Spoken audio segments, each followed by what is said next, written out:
Ang ibibigay sa national government at ipasa doon sa local government unit ay yung mga pesticides.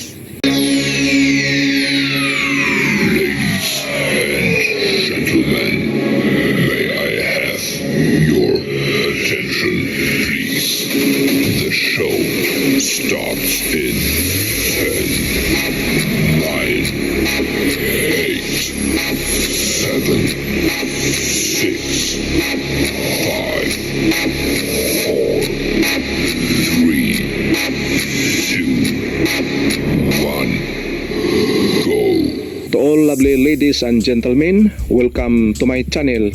Hali kayo, samahan niyo ako sa araw ng Biyernes umaga at 17th day of November.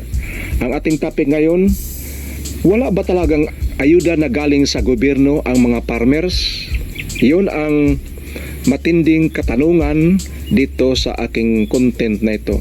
Number 1, mayroong ayuda ang mga farmers mula sa local government unit. Number 2, hindi pwedeng makatanggap.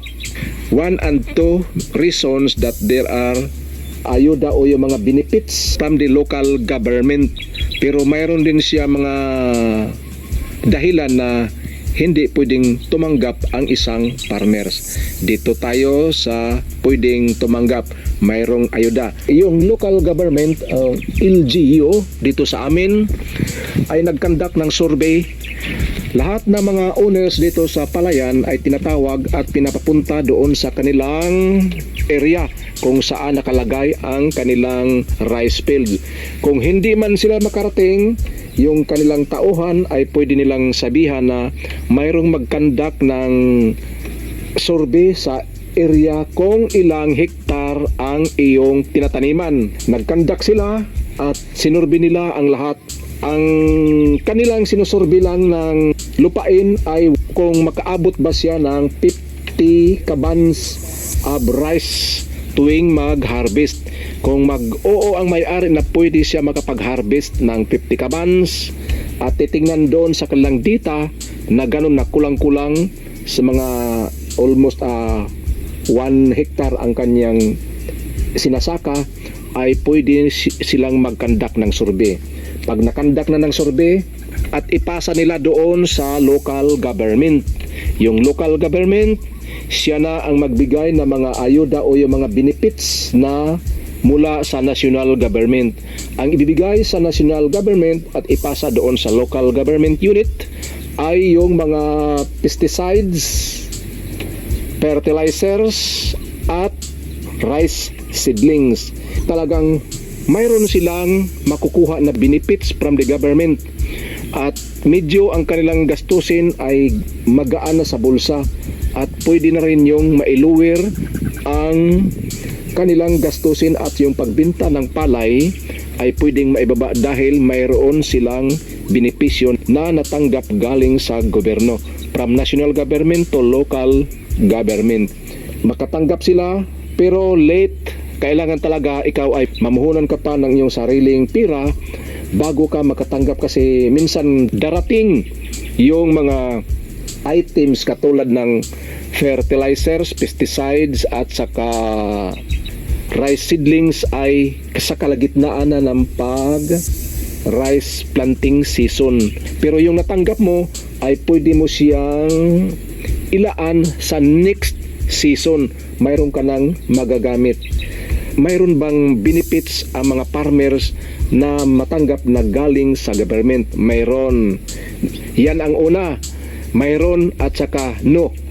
Yes and no ito sa aking questionnaire. Sa pangalawa naman, ang hindi pwedeng makatanggap, lalo na pag ang isang area o 2 hectares, yung may-ari na yan ay marami siyang anak at nahati-hati na yan, na patituluhan na talagang nahati-hati na. Halimbawa 4 sila, hindi ka na talaga pwede makatanggap ng benefits mula sa government, kasi ang ina-allowed lang nila na makatanggap ka ng benefits ay yung makaani ka ng 50 kabans of rice up to higher. Lower from 50 kabans you are not allowed to receive the benefits from the government. Sarili mong bulsa ang dukutin mo upang makapagasto ka sa iyong pagkultivate sa iyong rice field na hindi na nakaabot ng 50 kabans of rice. Yun ang mga tao na hindi na pwedeng makatanggap ng ayuda mula sa gobyerno. Kasi dito sa amin, 1 hektar dito, bali ang naghati-hati dito sa sa isang hektar ay 4 na magkakapatid. Yung lula ko, lahat ito ay tinatawag ko ng lula dahil kapatid sila ng aking lula. At ang lula ko ay may anak siyang 3. So sa isang hektar mayroon siyang natanggap na bali yan 1/4. Sa 1/4 sa isang hektar, 3 pa ang maghati-hati. Yung tatay ko, tiyahin ko at tiyuhin ko. So ang kanilang maani bawat isa ay least 50 sacks of rice na. Nandito na lang sa mga 15 sacks of rice, 15 or 14 sacks of rice. It depends upon the weather or the situation of planting season. During a first planting season, it's a very good and favorable weather to plant a rice. But in the second seasons are not favorable. Mayroon bang benefits from the government na the farmers can receive? The answer yes or no. This is your Yuyu Sam. See you on my next vlog and God bless us all. Bye-bye.